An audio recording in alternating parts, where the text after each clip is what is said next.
यह कहानी एक छोटे से गांव के एक लड़के की है जिसका नाम आदित्य था। आदित्य के चेहरे पर एक अजीब सी उदासी थी जो उसके आसपास के लोगों से छिपी नहीं रहती थी। उसके आंखों में कुछ ऐसा था जो हर किसी से अनकहा था। वह एक ऐसा लड़का था जो हर समय चुप रहता था, लेकिन उसकी चुप्पी में एक गहरी दुनिया छिपी हुई थी। आदित्य के माता पिता बहुत मेहनती थे, लेकिन उनकी जिंदगी में एक खालीपन था जिसे वह शायद कभी महसूस नहीं करते थे। उसके पास समय नहीं था आदित्य से बैठकर बात करने का। वह बहुत व्यस्त रहते थे, दिन रात काम में खोए रहते थे। आदित्य को समझ में नहीं आता था कि वह क्यों इतना अकेलापन महसूस करता है, जबकि उसके पास हर चीज थी। उसके पास स्कूल था, दोस्त थे, घर था, लेकिन फिर भी कुछ कमी थी।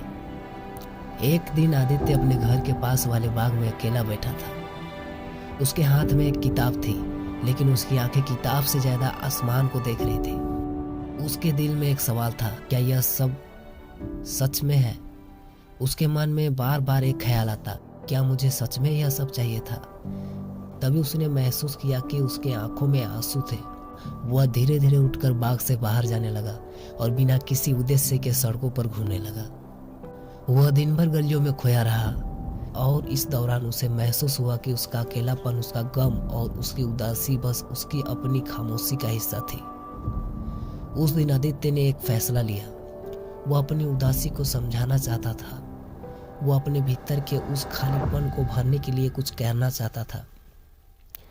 आदित्य ने अपना ध्यान स्कूल की पढ़ाई से हटाकर उन चीजों पर लगाना शुरू किया जिससे उसको सुकून मिलता था। वह चित्रकला में रुचि लेने लगा।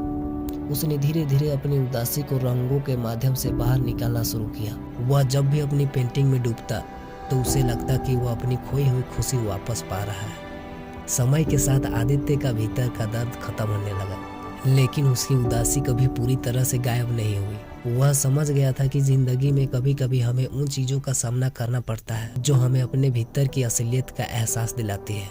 आदित्य ने अपनी उदासी को कला के माध्यम से व्यक्त करना शुरू किया और धीरे धीरे उसने देखा कि लोग उसकी पेंटिंग में एक गहरी सच्चाई देखते थे।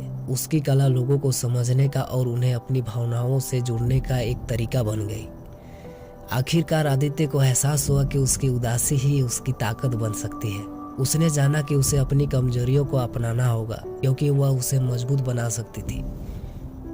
उसकी कला, उसकी दुनिया और उसकी उदासी सब मिलकर उसे एक ऐसा व्यक्ति बना रही थी जो अपनी कड़ी मेहनत और अपने अनुभवों से कुछ अनोखा बना रहा था। वह अब पहले से ज्यादा खुश था, क्योंकि उसने अपनी उदासी को एक प्रेरणा में बदल दिया था। उसने जाना कि हर किसी के अंदर एक छिपी हुई दुनिया होती है जिसे केवल वह खुद समझ सकता है। आदित्य अब समझ गया था कि जीवन में हमेशा हल्की सी उदासी का होना जरूरी है, क्योंकि वही हमें अपनी असलियत से मिलवाती है और हमें अपनी असली रूप में देखने का मौका मिलता है। यह कहानी हमें यह सिखाती है कि जीवन में उदासी और अकेलापन केवल हमें अपने भीतर की गहराई को समझने का एक जरिया है। कभी कभी हमें अपनी खुद की आवाज सुनने के लिए सन्नाटे की जरूरत होती है। बस आज की कहानी यही तक। आपको कहानी अच्छा लगा होगा तो मेरे चैनल को सब्सक्राइब और लाइक कीजिए और एक प्यारा सा कमेंट करना मत भूलिएगा। तो चलिए मिलते हैं अगला कहानी में।